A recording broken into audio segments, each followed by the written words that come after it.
El sueño de Nayib Bukele, la potencia más grande del mundo. Como muchos saben, las propuestas del presidente de El Salvador, Nayib Bukele, no siempre son comprendidas por la gente. Pero hay una propuesta en particular que dejó a todo el mundo sorprendido. Tanto que algunos países como Estados Unidos y Rusia no vieron con buenos ojos las palabras del presidente Bukele, quien gobierna un país diminuto en comparación con otras naciones. La idea del joven político tiene la capacidad de crear una nueva potencia mundial capaz de controlar la mayoría de la economía global debido a su ubicación estratégica y capaz de solventar muchos problemas gracias a la geopolítica. Pero antes de decirte cuál es esa idea, necesitas conocer el contexto. Transcurría el año 2018 cuando el entonces alcalde de San Salvador, Nayib Bukele, fue invitado a una ponencia del 8º Foro Regional Esquipulas para hablar del desarrollo sostenible. Muchos se esperaban un discurso normal como lo suelen hacer otros políticos. Sin embargo, el joven salvadoreño dejó a todos con la boca abierta. Pongamos atención. Bien, me tocó un tema que es muy abierto.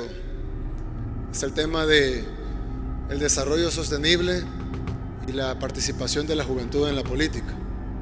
Y entonces cuando me dijeron el tema, pues yo pensé, bueno, llevémosles un poco de lo que hicimos en Nuevo Cuscatlán, llevémosles un poco de lo que hicimos en San Salvador, en la alcaldía de San Salvador, cómo transformamos uno de los municipios más pequeños de todo el país y cómo transformamos el municipio más importante del país. Luego pensé que si la ponencia se trataba de la participación de los jóvenes en política, pues tal vez era más importante lo de la formación de nuestro nuevo partido, los obstáculos que tuvimos para formarlo, los obstáculos que el status quo, el bipartidismo de El Salvador, que tiene ya 3 décadas, nos están poniendo para participar, y que a pesar de todo eso estamos en primer lugar en todas las encuestas de opinión, en las últimas 20 encuestas de opinión y en todas las anteriores a esas. Pero luego pensé que iba a sonar como campaña, y entonces que pues eso no necesariamente era la mejor forma de representar la participación de los jóvenes en el desarrollo sostenible de todos los países del mundo. Y entonces recordé un discurso que di en Madrid, precisamente a un grupo muy grande de salvadoreños que viven allá en España, y les decía de que la diferencia entre la política de hoy y la política de antes, y que realmente el mundo, no nosotros exclusivamente, el mundo completo está viviendo una transición entre la política de antes y la política del futuro. Y como dicen, entre la noche y la mañana hay un claroscuro, y nosotros estamos viviendo precisamente en ese claroscuro.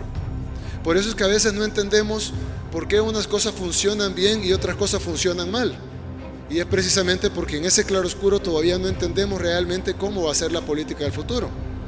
Incluso en El Salvador, muchos de ustedes sabrán, hay un bipartidismo, hay un partido que se autodenomina de derecha, de ultraderecha, y hay un partido que se autodenomina de izquierda, de ultraizquierda, y entre ellos han gobernado los últimos 30 años. Entonces, cuando nosotros nos lanzamos, lo primero que nos preguntaron todos los medios de comunicación, los periodistas, los analistas políticos, etcétera, la gente incluso con la que nos hemos reunido, las gremiales: bueno, ¿y ustedes qué son? ¿Son de derecha o son de izquierda? ¿O son de centro? ¿O son de centro derecha? ¿O son de centro izquierda? Y nosotros le decimos: de ninguno de esos. Entonces la gente lo ve como indecisión, o como de alguna manera es una táctica electoral para agarrar el mayor caudal de votos posibles. No, defínanse, díganos qué son de izquierda o son de derecha. Son de centro, son incluso definiciones nuevas, son centro humanistas, humanocentristas, progresistas, liberales, neoliberales. Y nosotros decimos: no, de nada. Y entonces me dicen: bueno, pero esa es una indefinición. Eso es porque su partido o su candidatura no tiene una definición política clara. Ustedes no son nada. Y nosotros decimos: no es que no tengamos una definición política clara, es que nosotros respondemos a la política nueva, en las cuales sus definiciones ya no alcanzan para nosotros. Hay personas que de alguna manera creen en sus mentes que las definiciones de la política, definiciones de izquierda y de derecha, de alguna manera siempre van a ser así, como que si no las hubiéramos creado nosotros mismos, los seres humanos. ¿Qué era Aristóteles? ¿Era de derecha o de izquierda? hubiéramos preguntado eso y hubiera dicho, ¿de qué me están hablando? Porque aunque algunos conceptos aristotelianos aún son válidos, la definición de izquierda y derecha no existía en ese tiempo. Si le preguntamos a Julio César o a Alejandro Magno qué política tenía, pues no era ni izquierda ni derecha. La izquierda y la derecha empezó a plantearse en la Revolución Francesa, que no tiene mucho tiempo si vemos toda la historia de la humanidad, aunque para nosotros pueden ser bastante, 200 años. Pero realmente es una definición que ya se agotó. Y no se agotó porque lo digamos nosotros o porque lo diga yo en este foro, porque bien pudiera estar diciendo una sandez. Se agotó porque si ustedes le preguntan a la población, el 70%, por lo menos en el caso de El Salvador, estoy seguro que será similar al caso de Guatemala, dicen yo no soy ni de izquierda ni de derecha. Entonces no lo decimos nosotros, lo está diciendo la gente. Y luego si nos vamos a las generaciones y le preguntamos a los millennials, probablemente el 90% de los millennials, no probablemente, el 90% de los millennials les dirán que izquierda, no solo no son de izquierda o derecha, sino que para ellos eso no significa nada. Y si le preguntamos a los de la generación Z, que les confieso, cuando yo ya de la generación Z ya me cuesta entenderla, pues menos. A ellos sí no les importa absolutamente nada, ni siquiera les significa algo, porque para ellos es tan arcaico el concepto de izquierda y derecha que pues ya no. Inexorablemente esos jóvenes que ahorita tienen 17, 18 años, dentro de 10, 15 años van a estar participando en política y en la empresa privada y en las gremiales, y van a ser los analistas y van a ser los economistas y van a ser los abogados de entonces. Y toda esta gente, estos analistas, estos abogados, estos políticos del futuro, se les va a preguntar qué son. Y estoy seguro que en ningún momento van a decir somos de izquierda o de derecha, porque para ellos simplemente eso ya no significa nada. Así que yo pensé, bueno, entonces ¿cómo hablar de la participación de los jóvenes? ¿Cómo explicar cuál es la diferencia entre la participación de los jóvenes para hacer un desarrollo sostenible hacia el futuro, pero no hablar de la misma política de atrás, no hablar de las obras que hicimos o de las obras que queremos hacer? Y entonces se me ocurrió presentarles algo que es un proyecto que pues no lo hemos presentado a nadie, ni siquiera está completo. Es más, ni siquiera lo hemos presentado en El Salvador, ni pensábamos presentarlo aún. De hecho, estábamos esperando a ganar la presidencia para presentarlo. Pero pensé que servía, aunque aún es un protoproyecto, porque ni siquiera es un proyecto terminado, pero pensé que servía para ejemplificar un poco cómo los jóvenes, y los más jóvenes que nosotros, más todavía, van a ver el futuro. Y ya que estamos en un foro regional, aunque sé que abarca mucho más que Centroamérica, yo quería presentarles una propuesta. ¿Se me pueden poner por ahí?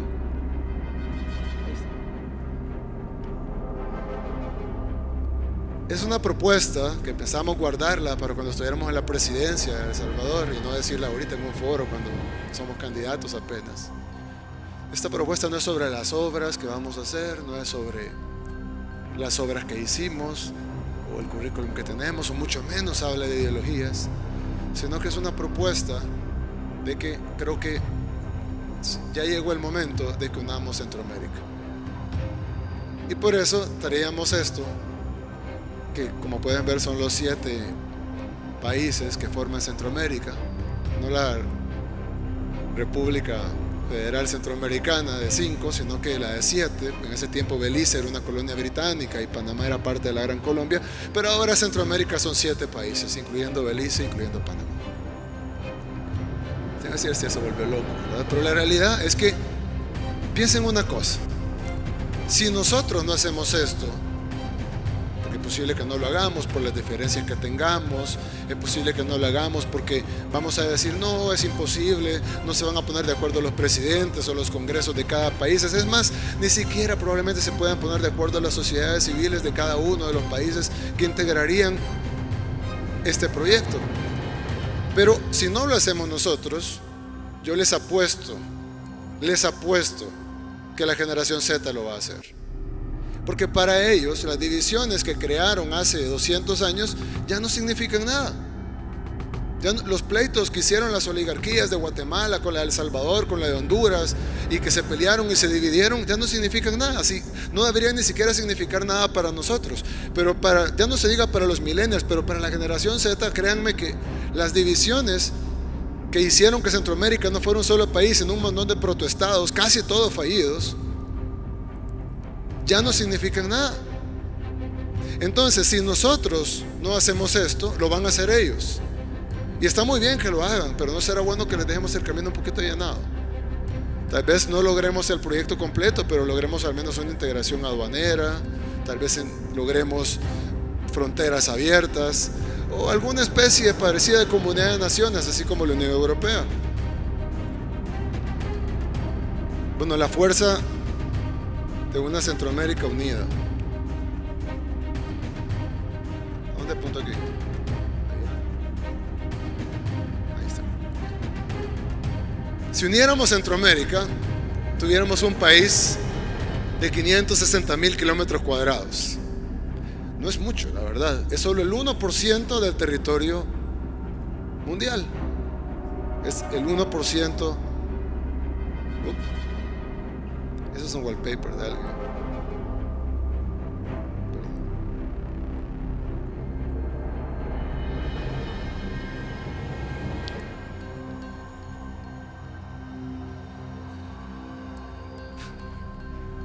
Ahí está. Es el 1% del planeta. 50 millones de habitantes.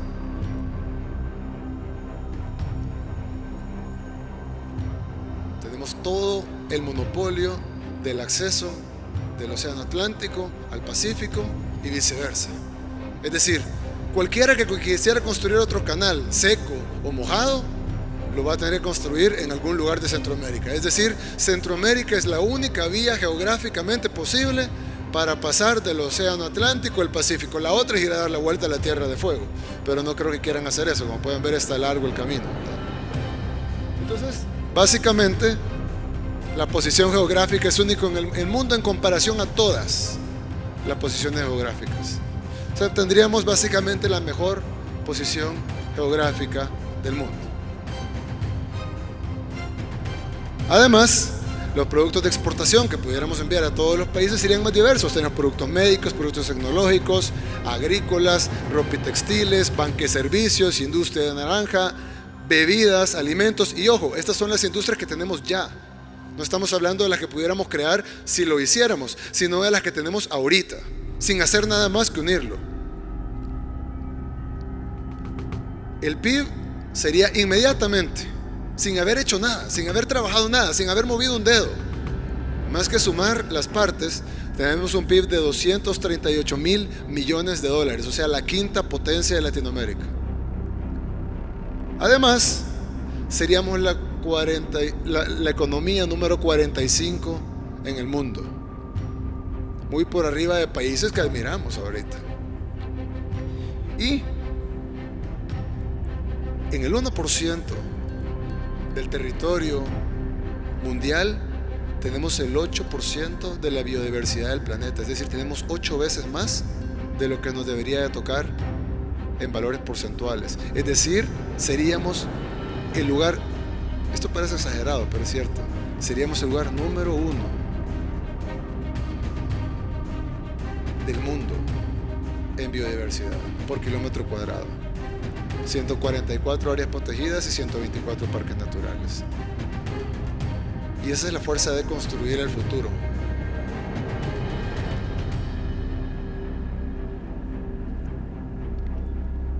Y si luego, teniendo ese poder, pudiéramos invertir en lo que nos hace falta, en lo que realmente toca el corazón, la mente y el estómago de todos, de nuestros jóvenes, de nuestras mujeres, de nuestros niños, de nuestras comunidades, de todos, de nuestros adultos mayores, y pudiéramos invertir en educación, en seguridad, pudiéramos invertir en transporte y logística, en negocios, en turismo, tuviéramos las ruinas de Guatemala, las playas de El Salvador, los bosques de Costa Rica, los lagos de Nicaragua, las islas de Honduras, el canal de Panamá, en una sola nación.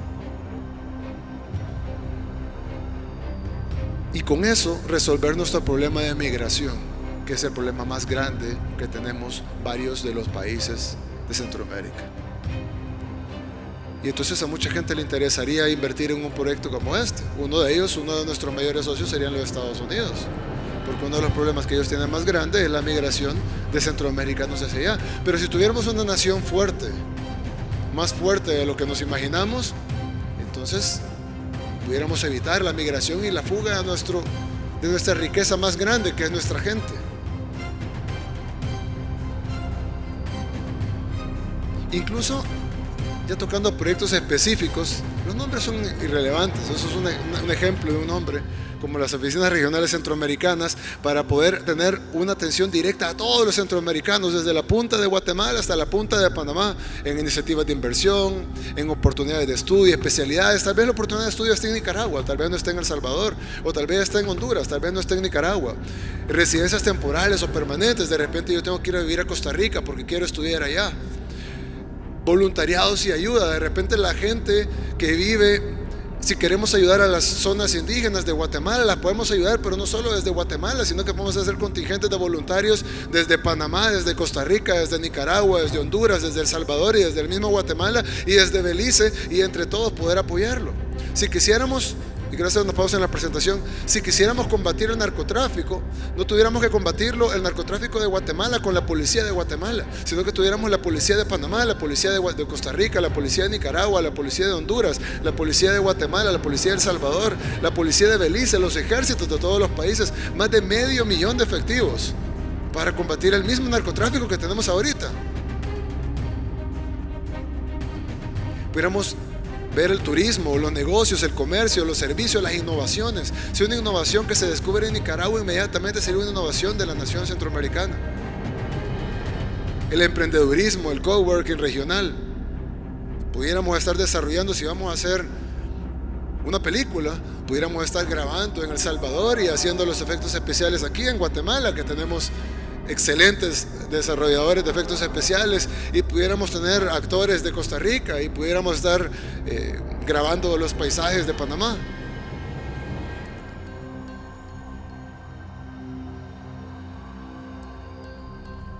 Solo en educación, ahorita los sistemas educativos de nuestros países ya son obsoletos. Todos los sistemas educativos de nuestros países son obsoletos. Le estamos enseñando a nuestros jóvenes, al bono demográfico, a nuestro bono demográfico, nuestra mayor riqueza. Ya quisieran los europeos tener la cantidad de jóvenes que tenemos nosotros.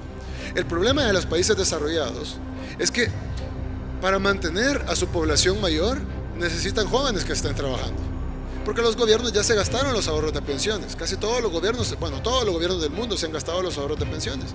Entonces, para mantener a su población mayor necesitan jóvenes, los cuales puedan producir para mantener a su población mayor. Ellos están dando bonos ahorita a las familias para que tengan hijos.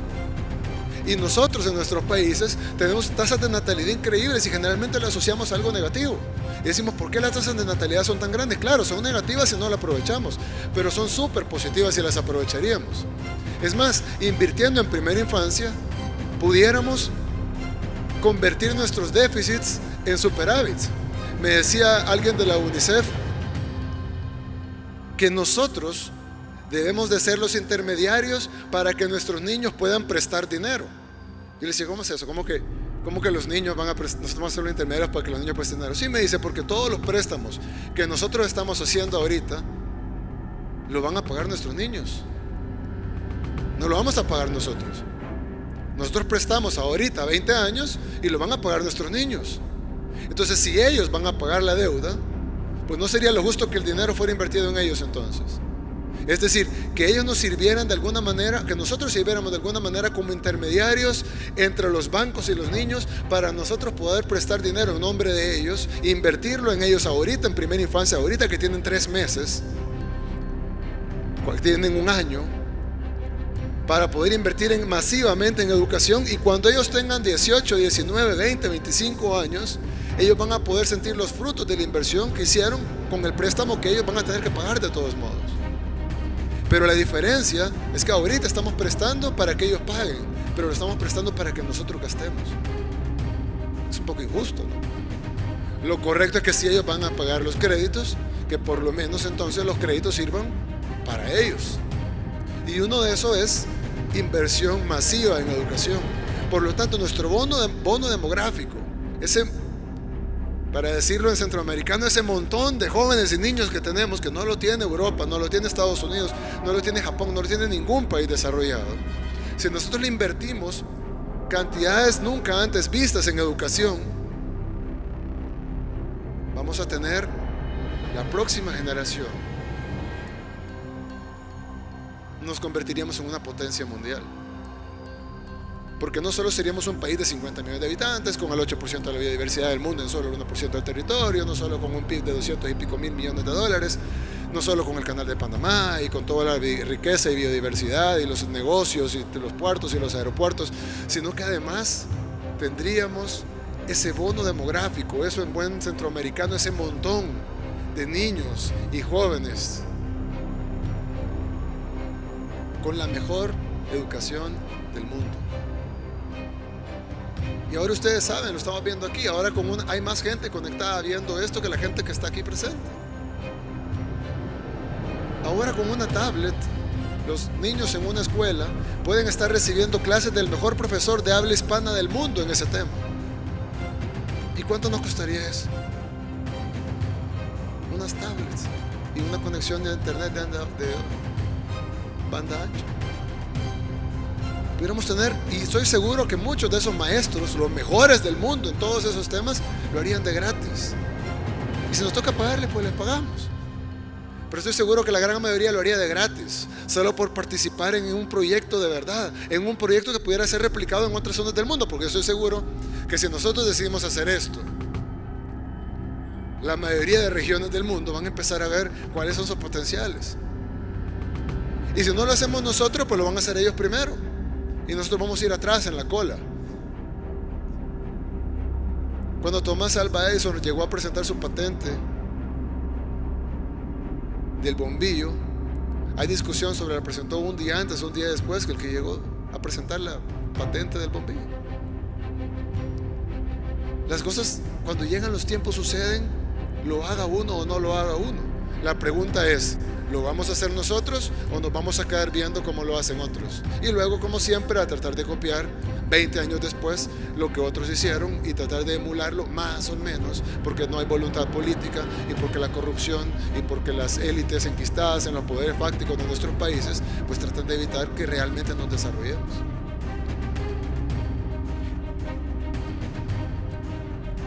Solo imaginen la cantidad de vías terrestres que tendríamos, además con las que pudiéramos invertir, pues si no tuviéramos fronteras.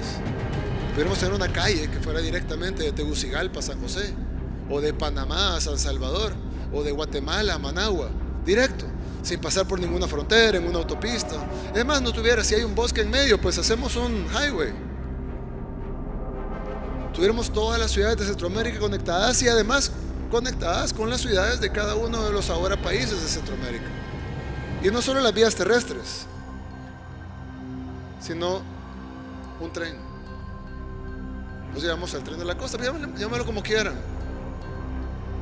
Un tren que no solo sería el tren regional de pasajeros, también sería un tren de carga, un tren de transporte de productos para el mercado interno, para llevarlo a los puertos, para llevarlo a aprovechar los TLCs que tenemos, que están siendo aprovechados en algunos casos en un 8%, en otros casos son aprovechados en un 12%, en los mejores casos son aprovechados en un 15 o 18%. ¿Por qué no estamos aprovechando el 80% de los TLCs? Y digo 80 porque la perfección es imposible, pero ¿por qué no estamos aprovechando los TLCs? Pero claro, construir un tren ahorita de esa forma que está ahí, que obviamente es un trazo simbólico, pero construir un tren de esa forma que está ahí sería básicamente imposible. Porque solo poner de acuerdo El Salvador con Guatemala ya hay un gran problema. Y luego ponerlo de acuerdo con Honduras, pues ya hay otro gran problema. Ya no sería con Nicaragua, más con la convulsión social y política que hay ahorita ahí. Y luego hay que hablar con Costa Rica, y luego hay que hablar con Panamá. Y luego empezamos a discutir qué más tiene economía y cuál tiene el índice de desarrollo humano más alto. y empezamos a discutir las diferencias que tenemos en vez de ver qué es lo que nos une, que es el 95% de las cosas. Y entonces no podemos hacer un megaproyecto como un tren que vaya por todo Centroamérica, porque no nos podemos poner de acuerdo, pero no necesitaríamos ponernos de acuerdo si fuéramos el mismo país. Es más, el canal seco, que sería una competencia al canal de Panamá, pues ambos serían manejados por nosotros. Si quiere pasar por tierra, si quiere pasar por agua, pues tiene que pasar por Centroamérica. Solo los puertos, los grandes, ahí falta uno, el puerto de Cutuco, que todavía no lo hemos logrado arrancar en El Salvador después de 10 años. Parte también de la corrupción, de la desidia y de las élites enquistadas en el poder, que lo que menos les interesa es el desarrollo de nuestros países.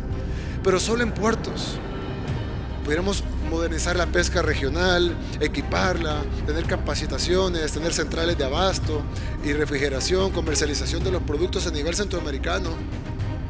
Tuviéramos puertos para cruceros, hubiera una explosión turística en todo el mercado centroamericano.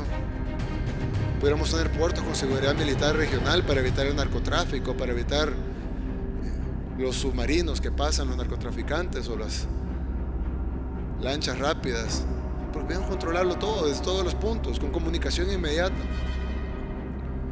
Tuviéramos zonas libres y al final ese solo es el área de transporte y logística.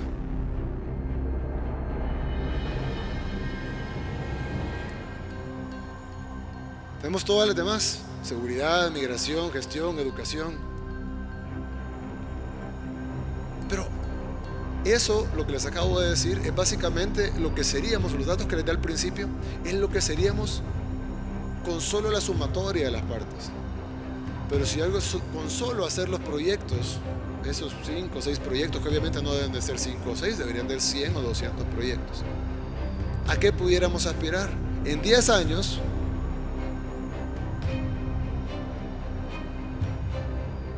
solo con unir Centroamérica, somos la economía número 45 del mundo.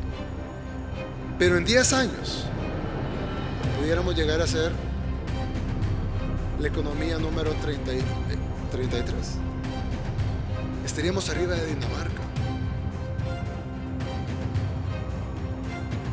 Arriba de Dinamarca.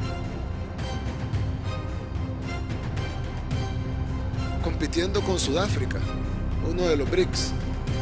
Sí, Centroamérica. Y eso está al alcance de nuestra mano. Totalmente al alcance de nuestra mano. Ah, sí, que la idea es loca. Sí, claro que sí, porque es diferente. Pero ni siquiera es una idea nueva. Es una idea que tiene 200 años. Entonces, ¿cuál es la diferencia? ¿Qué es lo nuevo de la idea? Trajo una idea de hace 200 años. Francisco Morazán se lo pudo haber dicho. Claro, Francisco Morazán lo pudo haber dicho, porque tenía visión de futuro, ¿no? Pero no es un simple discurso unionista centroamericano, sino que es el hecho de resaltar que los tiempos han cambiado tanto que ya es hora que estas cosas se puedan dar. Porque ya los jóvenes, y los más jóvenes todavía más, a diferencia de los que vamos siendo más grandes y los que van siendo más grandes, ya las diferencias entre nosotros ya no significan nada. Ellos quieren desarrollo, educación, salud, oportunidades, empleo, seguridad. No quieren tener que emigrar a los Estados Unidos buscando los sueños y las oportunidades que no pudieron encontrar aquí en su tierra. Y entonces, yo estoy seguro, y el punto aquí no es el proyecto en sí, porque el proyecto ya lo pudo haber dicho Morazán, sino que yo estoy seguro que si nosotros no lo hacemos, y si quieren marquen mis palabras ahorita en la fecha que lo estoy diciendo, no van a pasar 15 años cuando los jóvenes que ahorita de la generación Z, que ahorita tienen 18, 19, cuando tengan 34, 35 años, lo van a estar haciendo, y nosotros vamos a quedar diciendo: les hubiéramos ahorrado 15 años, perdimos 15 años más de los 200 que ya perdimos. La política ya cambió. Ya no piensen en sus partidos y en sus ideologías como que si todavía valieran algo, como que si significaran algo para la gente. No valen nada, no significan nada. Las marcas partidarias no significan absolutamente nada. En El Salvador habían dos marcas partidarias que han gobernado. Hay dos marcas partidarias que han gobernado los últimos 30 años. Lanzamos un partido político en primer lugar y nos pusimos en primer lugar de las encuestas inmediatamente. No nos dejaron inscribir nuestro partido político, nos afiliamos a otro partido político, nos pusimos en primer lugar de las encuestas inmediatamente. Nos cancelaron ese partido político, nos fuimos a otro partido político, estamos en primer lugar en las encuestas inmediatamente. Ellos piensan que entre nos vayan cancelando marcas partidarias, de alguna manera nos vamos a caer en las encuestas. No entienden que a la gente eso ya no le importa, es irrelevante. Son vehículos legales para lograr los sueños que queremos lograr, para lograr los proyectos que queremos lograr. Por más que cancelen marcas partidarias, no importa. No nos dejan usar los colores que queramos, no nos dejan usar los imagotipos que queremos, ocupan las instituciones para bloquearlos. ¿Saben qué? No importa, hagan nuestra bandera café con un círculo morado. La gente ya no se va como antes por la canción o porque le dan un cántaro o porque le dan una bolsa de comida. Incluso si vive en extrema pobreza, agarra la bolsa de comida, pero igual va y vota por el que quiere votar. Entonces, la política ya cambió. Claro, hay gente que no lo acepta. Por eso es que no tenemos el 100% de las encuestas. Hay gente que todavía no lo acepta. Hay gente que todavía quiere vivir en el pasado. Pero yo les hago una pregunta que se les hice a una persona de una de las gremiales más productivas e importantes en El Salvador, del sector privado. ¿Nos ha ido bien en la forma de pensar que hemos tenido hasta ahora? Porque si nos ha ido bien, bueno, yo me callo pues. Nos ha ido bien en la forma de pensar que hemos tenido hasta ahora. ¿En qué? Nos ha ido bien en algo. Nos ha ido bien en seguridad, nos ha ido bien en educación, nos ha ido bien en salud, en oportunidades, en reducir la brecha de desigualdad, en reducir la pobreza, en crecimiento económico, en competitividad. Nos ha ido bien en algo, en nuestra infraestructura, en transporte público, en algo. Nos ha ido bien en algo. Nos ha ido mal en todo. Y una de las personas más inteligentes que ha tenido este mundo, Albert Einstein, dijo que definición de locura es pretender hacer lo mismo de siempre y esperar un resultado diferente. Esa es la definición de locura. Querer hacer lo mismo que hemos estado haciendo en los últimos 200 años y esperar un resultado diferente. ¿No sería un poco más cuerdo probar algo diferente y ahí sí esperar un resultado diferente? Eso sería locura. Lo otro es la definición de locura. Y de nuevo, si nosotros no lo hacemos, pues lo van a hacer los jóvenes, porque ellos no están anclados en las ideologías del pasado obsoletas, no están anclados en los intereses de grupos, no están anclados en la partidocracia o en los bipartidismos, sino que ven lo que es práctico, lo que es inteligente, lo que es innovador, lo que es nuevo, lo que está bien, y lo apoyan. ¿Y por qué? Porque suena bien, démoslo. Entonces, pues yo sugiero que nos subamos al tren, porque si no nos va a dejar. Yo no quiero verlo desde lejos, yo quisiera verlo desde adentro, yo quisiera ser parte de eso, para luego, cuando ya esté mayorcito, decir, bueno, nosotros fuimos parte, pero que hicimos algo importante, algo que de verdad valió la pena, algo que de verdad cambió las cosas. No fue un mini proyecto, ahí vamos a hacer una calle, vamos a hacer un puerto, vamos a construir un hospital. Claro, todo eso es bueno, pero cómo cambiamos todo de una vez, cómo nos convertimos en un ejemplo para el resto del mundo, cómo convertimos esta región de protestados todos fallidos, por una razón o por otra. Miren la crisis que está aquí en Guatemala. Ayer preguntaba cuántos partidos políticos tenían y me dicen, no sabemos. Y las elecciones son en junio.